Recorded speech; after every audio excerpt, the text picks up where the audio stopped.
Scroll boy എന്ന ഒരു chapter ആണ് നമ്മളിവിടെ പഠിക്കാൻ പോകുന്നത്. വളരെ സിമ്പിൾ ആയിട്ടുള്ള ഒരു കഥയാണ്. ടാരോ യാഷിമയാണ് ഇത് എഴുതിയിരിക്കുന്നത്. Let's read A story of A shy and quiet boy who had incredible talents that made him special in his own way.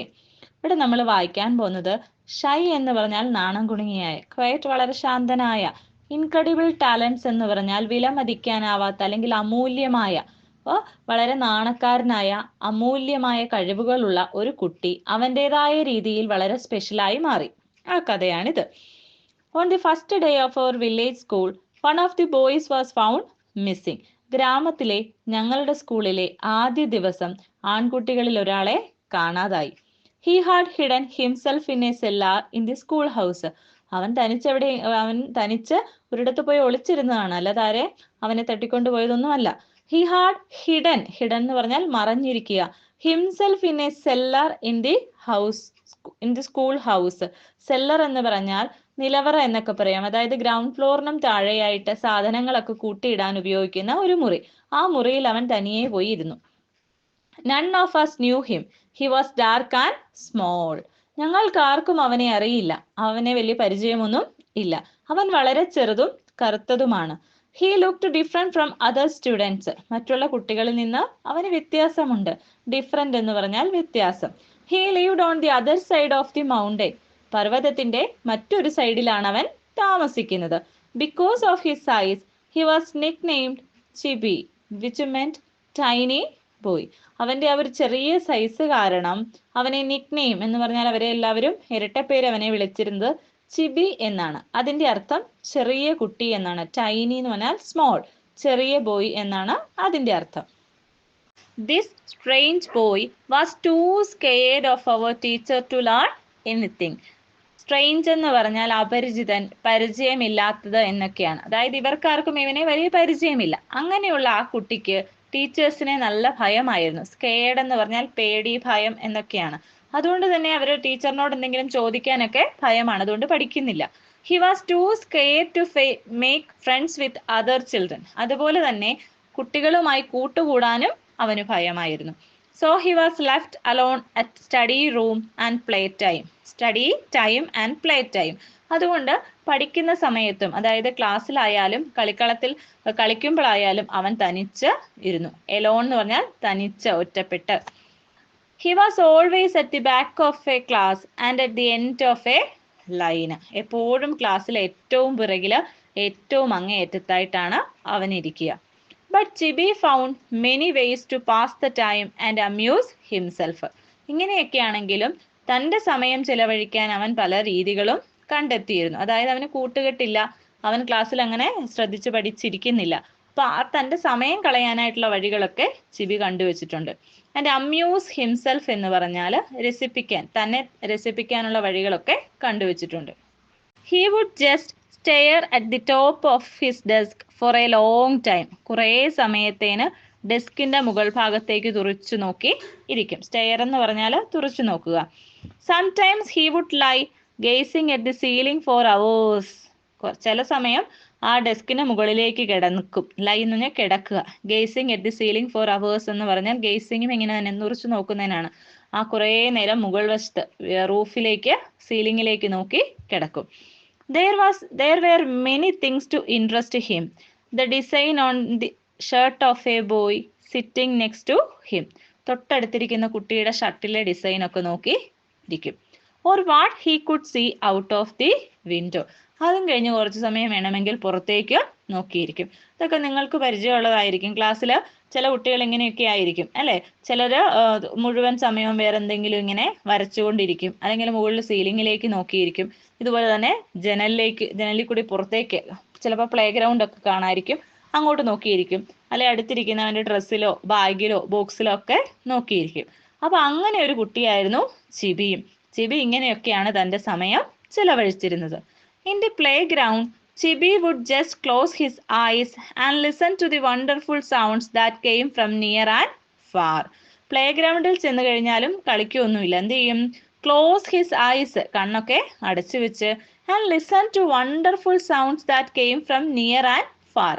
Near എന്ന് പറഞ്ഞാൽ അരികെ, ഫാർ എന്ന് പറഞ്ഞാൽ അകലെ. പ്ലേ ഗ്രൗണ്ടിൽ ചെന്ന് കണ്ണടച്ച് പിടിച്ച് അടുത്തു നിന്നും അകലയിൽ നിന്നും എത്തുന്ന സൗണ്ടുകളൊക്കെ നിരീക്ഷിക്കും. വണ്ടർഫുൾ എന്ന് പറഞ്ഞാൽ അത്ഭുതകരമായ എന്നാണ്. അതായത് ഇവിടെ മനോഹരമായ സൗണ്ടുകളൊക്കെ ഉണ്ട്. ഇവരുടെ ഒരു വില്ലേജ് സ്കൂളാണ് അല്ലേ. അപ്പോൾ നിറയെ മരങ്ങളൊക്കെയുള്ള നല്ല സ്ഥലമാണ്. അവിടെയുള്ള ശബ്ദങ്ങളൊക്കെ കേട്ട് ഇങ്ങനെ പ്ലേ ഗ്രൗണ്ടിൽ ഇരിക്കും. And he could hold and watch insects and grubs that most of us wouldn't touch or even look at. He could hold എന്ന് പറഞ്ഞാൽ പിടിക്കുക, വാച്ച് എന്ന് പറഞ്ഞാൽ നിരീക്ഷിക്കുക. അവന് ഇൻസെക്ട് പ്രാണികളെയൊക്കെ നിരീക്ഷിക്കുകയും പിടിക്കുകയും ചെയ്യും. And grubs that most of us wouldn't touch or even look at. Grubs എന്ന് പറഞ്ഞാൽ ചെറിയ പുഴുക്കളാണ്, മണ്ണട്ട എന്നൊക്കെ പറയും. അതിനെ ചിബി പിടിക്കുകയും നോക്കി നിൽക്കുകയൊക്കെ ചെയ്യും. ഈ മറ്റു കുട്ടികൾ ആരും അതിനെ നോക്കുന്നത് പോലുമല്ല. അവർക്കൊക്കെ അതിനോട് ഒരു വെറുപ്പാണ്, അറപ്പാണ്. പക്ഷെ ചിബി അതിനെയൊക്കെ പിടിക്കും. Everyone called him slowpoke. അവന് മറ്റൊരു ഇരട്ടപ്പേരും കൂടി ഉണ്ടായിരുന്നു, സ്ലോപോക്ക്. അതായത് കാര്യങ്ങൾ വളരെ പതുക്കെ ചെയ്യുന്നയാളെയാണ് സ്ലോപോക്ക് എന്ന് പറയുക. Even the children in lower class, ചിബിയെക്കാട്ടിൽ താഴ്ന്ന ക്ലാസ്സിൽ പഠിക്കുന്ന കുട്ടികൾ വരെ ചിബിയെ സ്ലോപോക്ക് എന്ന് വിളിച്ചു. But slowpoke or not, Chibi came trudging to school every day. Slowpoke ആയാലും കൊള്ളാം അല്ലെങ്കിലും കൊള്ളാം, ചിബി എന്നും സ്കൂളിൽ വരും. അതിങ്ങനെ ആടിത്തൂങ്ങി വളരെ ക്ഷീണിച്ച് വളരെ പതുക്കെയാണ് വരുന്നത്. ട്രഡ്ജിങ് എന്ന് പറഞ്ഞാൽ വളരെ മന്ദഗതിയിൽ നടന്നു വരിക എന്നാണ്. അപ്പോൾ എല്ലാ ദിവസവും സ്കൂളിൽ വരും. He always brought the same lunch, a ball of rice wrapped in a radish leaf. എല്ലാ ദിവസവും ഒരു ഉരുള ചോറാണ് കൊണ്ടുവരുന്നത്. അതെങ്ങനെയാണ് കൊണ്ടുവരുന്നത്? Radish leaf. റാഡിഷ് എന്ന് പറഞ്ഞാൽ മുള്ളങ്കി എന്നൊക്കെ മലയാളത്തിൽ പറയും. നമ്മുടെ ബീട്രൂട്ടിനോട് സാമ്യമുള്ള ഒരു പച്ചക്കറിയാണ്. അപ്പൊ അതിന്റെ ഇലയില് റാപ്പ് ചെയ്യാന്ന് പറഞ്ഞാൽ പൊതിയുക. അത് പൊതിഞ്ഞിട്ടാണ് കൊണ്ടുവരിക. Even when it rained or stormed he still came trudging along. Storm എന്ന് പറഞ്ഞാൽ കൊടുങ്കാറ്റാണ്. ഒരു മഴയായാലും കാറ്റായാലും എല്ലാ ദിവസവും ഇങ്ങനെ ആടിത്തൂങ്ങി സ്കൂളിൽ വരും. He would then wrapped in a raincoat made from zebra grass. Zebra grass എന്ന് പറയുന്ന ഒരു പുല്ലാണ്. ആ പുല്ല് കൊണ്ടുണ്ടാക്കിയ ഒരു റെയിൻകോട്ട് കൊണ്ടാണ് മഴയുള്ള ദിവസം വരിക. 5 years went by and we were in the 6th grade in the last class in school. ആ സ്കൂൾ 6ാം ക്ലാസ് വരെയുള്ളൂ. അങ്ങനെ 5 വർഷങ്ങൾ കഴിഞ്ഞുപോയി. ഇവരെല്ലാവരും ഇപ്പോൾ 6ാം ക്ലാസ്സിലാണ്. Our new teacher, Mr. Isobe, was a friendly man with a kind smile. അങ്ങനെ ഇവർക്ക് 6ാം class വരെയുള്ള സ്കൂൾ ആയതുകൊണ്ട് തന്നെ ഇവരുടെ ലാസ്റ്റത്തെ ഇയർ ആണ്. ആ സ്കൂളിൽ ഈ വർഷം കൂടിയേ പഠിക്കാൻ പറ്റുകയുള്ളൂ. അവരുടെ പുതിയ ക്ലാസ് ടീച്ചറിന്റെ പേര് മിസ്റ്റർ ഇസോബെ എന്നായിരുന്നു. അത് ജപ്പനീസ് നെയിമാണ് ഇസോബെ. അദ്ദേഹം വളരെ ഫ്രണ്ട്ലി ആയിട്ടുള്ള ഒരാളും വളരെ സൗഹൃദമുള്ളയാളും. കൈൻഡ് സ്മൈൽ എന്ന് പറഞ്ഞാൽ വളരെ ദയയുള്ളയാളാണ്. കൈൻഡ് ആയിട്ട് വളരെ ദയാപൂർവം പുഞ്ചിരിക്കുന്ന ഒരാളാണ്. It was mister Isobe who changed the way we looked at Chibi. ഞങ്ങൾ ചിബിയെ കണ്ടുകൊണ്ടിരുന്ന ആ ഒരു കാഴ്ചപ്പാട് ഞങ്ങളെ മാറ്റിയെടുത്തത് ഈ സാറാണ്. Mister Isobe often took his class to the hill top behind the school. അദ്ദേഹം ചിലപ്പോഴൊക്കെ ക്ലാസ് റൂമിന് പകരം ഹിൽ ടോപ്പ് എന്ന് പറഞ്ഞാൽ കുന്നിന് മുകളിൽ, സ്കൂളിന്റെ പിറകിലായിട്ട് ഒരു കുന്നുണ്ട്, അതിന്റെ മുകളിലൊക്കെ ക്ലാസ് എടുക്കാനായിട്ട് കുട്ടികളെയും കൊണ്ട് പോകും. He was pleased to learn that Chibi knew all the places where the wild grapes and wild potatoes grew. Pleased എന്ന് പറഞ്ഞാൽ സന്തോഷിച്ചു. അദ്ദേഹത്തിന് സന്തോഷമായി. എന്തുകൊണ്ടാണ്? ചിബിക്ക് ആ പ്രദേശമൊക്കെ നന്നായിട്ട് അറിയാം. കുന്നിൻ മുകളിൽ ക്ലാസ് എടുക്കാൻ പോകുമ്പോൾ അവിടെയുള്ള പരിസര പ്രദേശങ്ങളെല്ലാം ചിബിക്ക് നല്ല പരിചയമാണ്.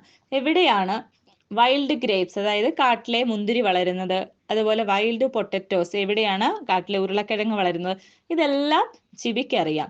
He was amazed to find how much Chibi knew about all the flowers in our class garden. Amazed എന്ന് പറഞ്ഞാൽ അദ്ദേഹത്തിന് അമ്പരപ്പ് തോന്നി, അത്ഭുതം തോന്നി, അതിശയം തോന്നി. എന്തുകൊണ്ട്? ചിബിക്ക് അവരുടെ ക്ലാസ് ഗാർഡനിലുള്ള മുഴുവൻ പൂക്കളെ പറ്റിയും അറിയാം. പ്രകൃതിയെപ്പറ്റി വളരെ നന്നായിട്ട് അറിയാവുന്ന ഒരു കുട്ടിയാണ് ചിബി. ഇതൊക്കെ ഈസോബ് സാറ് മനസ്സിലാക്കി. He liked Chibi's black and white drawing and tacked them up on the wall for everyone to see. Black and വൈറ്റില് കളറില്, അതായത് കളർ ഒന്നും ചെയ്യാതെ ചിബി ചിത്രങ്ങളൊക്കെ വരയ്ക്കുമായിരുന്നു. അതെല്ലാം അദ്ദേഹം ടാക്ട് എന്ന് പറഞ്ഞാൽ പുഷ് ചെയ്തു, പ്രസ് ചെയ്തു, അവിടെ ഭിത്തിയിൽ ഒട്ടിച്ചു വെച്ചു മറ്റുള്ളവർക്ക് കാണാൻ വേണ്ടിയിട്ട്. He also had no complaints about Chibi's hand writing. ചിബിയുടെ ഹാൻഡ് റൈറ്റിങ്ങിനെ പറ്റിയും സാറിന് ഒരു കംപ്ലൈൻറ്റും ഇല്ലായിരുന്നു. Only Chibi could read it. അത് ചിബി എഴുതുന്നത് ചിബിക്ക് മാത്രമേ വായിക്കാൻ പറ്റുകയുള്ളൂ. ആ രീതിയിലാണ് എഴുതുന്നത്. എങ്കിലും സാറിന് അതിനെപ്പറ്റി ഒരു പരാതിയും ഇല്ലായിരുന്നു. Mister Isobe talked some of what Chibi wrote on the wall. അതും അദ്ദേഹം ചിബിയുടെ ഹാൻഡ് റൈറ്റിങ്ങുകളും ചിലത് അദ്ദേഹം അവിടെ പ്രദർശിപ്പിക്കാനായി ഭിത്തിയിൽ തൂക്കി. And he often spend time talking to Chibi when no one was around. പലപ്പോഴും മറ്റു കുട്ടികളൊന്നും ഇല്ലാത്തപ്പോൾ അല്ലെങ്കിൽ മറ്റു ആൾക്കാരൊന്നും ഇല്ലാത്തപ്പോഴൊക്കെ ചിബിയോട് സാർ വളരെയധികം സമയം സംസാരിച്ചു. When Chibi appeared on the stage at the talent show of that year, no one could believe his eyes. ആ വർഷത്തെ ടാലന്റ് ഷോ എന്ന് പറഞ്ഞാൽ കുട്ടികളുടെ കഴിവുകളൊക്കെ പ്രദർശിപ്പിക്കാനായിട്ടുള്ള ഒരു ദിവസം. ആ ദിവസം ചിബി സ്റ്റേജിലേക്ക് കയറി വന്നപ്പോൾ അവർക്ക്, അതായത് മറ്റുള്ള കുട്ടികൾക്ക് അവരുടെ കണ്ണുകളെ തന്നെ വിശ്വസിക്കാറായില്ല. ബിലീവ് എന്ന് പറഞ്ഞാൽ വിശ്വാസം. Who is that? What can that stupid do up there? ഇങ്ങനെയൊക്കെ അവർ പരസ്പരം ചോദിച്ചു. ആരാണത്? അവൻ എവിടെ എന്താണ് ചെയ്യുന്നത്? ആ സ്റ്റുപ്പിഡ് അവിടെ എന്ത് ചെയ്യാൻ പോവുകയാണ്? But they were astounded when Mr. Isobe announced that Chibi was going to imitate the cries of crows. അവർക്ക് കൂടുതൽ അമ്പരപ്പുണ്ടായി. അസ്റ്റൗണ്ടഡ് എന്ന് പറഞ്ഞാൽ അവർ അമ്പരന്നു. കാരണം മിസ്റ്റർ ഈസോബെ അനൗൺസ് ചെയ്തു ചിബി ഇവിടെ കാക്കകളുടെ കരച്ചിൽ അനുകരിക്കാൻ പോവുകയാണ്. ഇമിറ്റേഷൻ എന്ന് പറഞ്ഞാൽ അനുകരണം. Cries of crows, they had more surprises coming. കാക്കകളുടെ കരച്ചിലോ, അവിടെ കൂടുതൽ അത്ഭുതങ്ങൾ വരാനുണ്ടായിരുന്നു, അല്ലെങ്കിൽ സർപ്രൈസസ് വരാനുണ്ടായിരുന്നു. Chibi ascended the stage. Ascended എന്ന് പറഞ്ഞാൽ കയറി നിന്നു. First he imitated the cries of a newly hatched crows. പുതിയതായിട്ട് വിരിഞ്ഞ അല്ലെങ്കിൽ തീരെ ചെറിയ കാക്കക്കുഞ്ഞുങ്ങളുടെ കരച്ചിലാണ് ചിബി ആദ്യം അനുകരിച്ചത്. Then he imitated the cries of mother crow and father crow. തീരെ ചെറിയ കാക്കകളുടെ കരച്ചിൽ അനുകരിച്ചതിനു ശേഷം ഫാദർ ക്രോയിന്റെയും മദർ ക്രോയുടെയും, അതായത് അച്ഛനും അമ്മയുമായ കാക്കകളുടെ, അതായത് പ്രായമായവരുടെ ശബ്ദം അനുകരിച്ചു. He then went on to show how crows cried early in the morning. പ്രഭാതത്തിൽ എങ്ങനെയാണ് കാക്കകൾ കരയുന്നതെന്ന് അനുകരിച്ച് കേൾപ്പിച്ചു. He also imitated the cries of crows which were happy or sad. കാക്കകൾ സന്തോഷം ഉണ്ടാകുമ്പോഴും സങ്കടം ഉണ്ടാകുമ്പോഴും എങ്ങനെയാണ് കരയുന്നതെന്ന് കേൾപ്പിച്ചു. Everybody's mind was taken to the far mountain side from which Chibi came to the school. എല്ലാവരുടെയും മനസ്സ് വളരെ ദൂരെയുള്ള ആ പർവ്വതത്തിന്റെ അരികിലേക്ക് പോയി. ചിബി അവിടെ നിന്നാണ് സ്കൂളിലേക്ക് വരുന്നത്. അതായത് ആ വനപ്രദേശത്ത് എങ്ങനെയൊക്കെ കാക്കകളുടെ ശബ്ദം ഉണ്ടാകുന്നോ അങ്ങനെ തന്നെ ചിബി ഇവരെ ഇമിറ്റേറ്റ് ചെയ്ത് കാണിച്ചു. Now they could imagine exactly the far and lonely place where Chibi lived with his family. അവിടെ ഇരിക്കുന്നവർക്കെല്ലാം ഇമാജിൻ ചെയ്യാൻ കഴിഞ്ഞു. ഇമാജിൻ എന്ന് പറഞ്ഞാൽ സങ്കല്പിക്കുക. Exactly the far and lonely place, വളരെ അകലെയുള്ള ഏകാന്തമായ ആ ഒരു സ്ഥലം, ചിബിയുടെ ഫാമിലിയുടെ കൂട്ടത്തിൽ ജീവിക്കുന്ന ആ ഒരു സ്ഥലം എക്സാക്ട്ലി അതുപോലെ സങ്കല്പിക്കാനായിട്ട് അവർക്ക് കഴിഞ്ഞു. അതായത് ചിബിയുടെ ജീവിത സാഹചര്യം അവർക്ക് സങ്കല്പിക്കാൻ കഴിഞ്ഞു. Then Mr. Isobe explained how Chibi had learned those calls, leaving his home for school at dawn and returning at sunset every day for 6 long hours. അതിനുശേഷം മിസ്റ്റർ ഈസോബെ എല്ലാവരോടുമായി എക്സ്പ്ലെയിൻ ചെയ്തു, വിവരിച്ചു എങ്ങനെയാണ് ചിബി ഈ ശബ്ദങ്ങളൊക്കെ കേട്ടു പഠിച്ചത്. കാരണം രാവിലെ സ്കൂളിൽ നിന്ന് പോരുകയാണ്. DAW ഡോൺ എന്ന് പറഞ്ഞാൽ ഏർലി മോർണിംഗ് ആണ്, പ്രഭാതത്തിൽ അവിടെ നിന്ന് പോരും. റിട്ടേണിങ് അറ്റ് സൺസെറ്റ്, സൂര്യൻ അസ്തമിക്കാറാവുമ്പോൾ തിരിച്ചെത്തും. ഈ 6 വർഷവും എല്ലാ ദിവസവും ചിബി ഇങ്ങനെ വന്നുകൊണ്ടിരിക്കുകയായിരുന്നു. അപ്പൊ ഈ വനപ്രദേശത്തു കൂടി വരുമ്പോൾ ഇങ്ങനെയുള്ള പ്രകൃതിയിലെ ശബ്ദങ്ങളെല്ലാം അവൻ കേട്ടുപഠിച്ചു. Every one of us cried, thinking how much we had been wrong to Chibi all those long years. ഇത് കേട്ടതും മറ്റു കുട്ടികളൊക്കെ കരയാൻ തുടങ്ങി.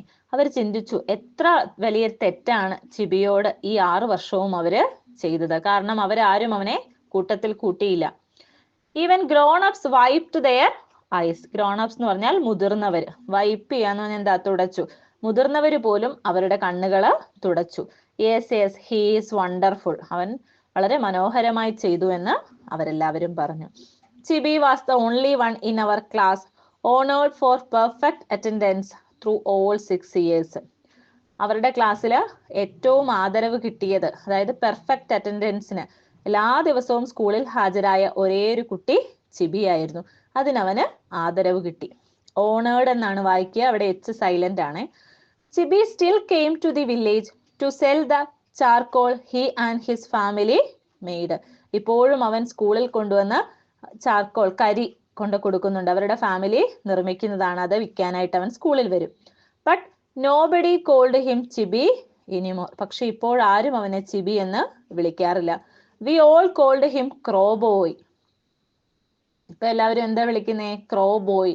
High crow boy. We still heard his imitation of a happy crow as he return home along the mountain road. ഇപ്പോൾ ഞങ്ങള് കേൾക്കുന്നത് ഒരു സന്തോഷം നിറഞ്ഞ കാക്കയുടെ ശബ്ദമാണ്. അവൻ തിരിച്ച് വീട്ടിലേക്ക് പോകുമ്പോൾ സന്തോഷം നിറഞ്ഞ ഒരു കാക്കയുടെ ശബ്ദമാണ് ഇപ്പോൾ ഇവരെല്ലാവരും കേൾക്കുന്നത്.